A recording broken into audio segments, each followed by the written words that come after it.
তাজপুর ছেড়ে আমরা এখন চলে এসেছি মন্দারমণিতে। মন্দারমণির সমুদ্র সৈকতের সামনে, আর এই হচ্ছে সেই মন্দারমণি।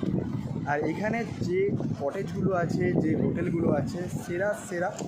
কারণ আমরা দীঘাতেও কাটিয়ে এলাম, দীঘা তো সত্যিই ভালো, ওল্ড দীঘা নিউ দীঘা দুটোতেই ভালো ভালো রুম আছে। আর তাজপুরে শুধু একটু ফাঁকা ফাঁকা, কিন্তু এখন মন্দারমণিতে যখন এসে পৌঁছালাম, মন্দারমণির আশপাশের চত্বরে দেখছি প্রচুর মানুষজনের ভিড়, প্রচুর মানুষজন এখানে এসেছে। কারণ ওই সাইডে রুম যখন পাচ্ছে না, তখন এই দিকে মানুষ চলে আসছে রুম পাওয়ার জন্য। তো এই দিকে এখন প্রচুর মানুষজন এসে রুম নিয়েছে। আর এইখানে যে রুমগুলো আছে প্রতিটাই ম্যাক্সিমামই সুইমিং পুল আছে, এটা সবথেকে বেশি ভালো লাগলো আমার। অনেকগুলোই হোটেল দেখলাম, খুব ভালো সুইমিং পুলগুলো আছে। আর মানুষজন এখানে খুব মজা নিচ্ছে একদম বিচের উপরে, মানে বালির উপরে, যেটা তাজপুরেও ছিল, মন্দারমণিতেও সেম তাই।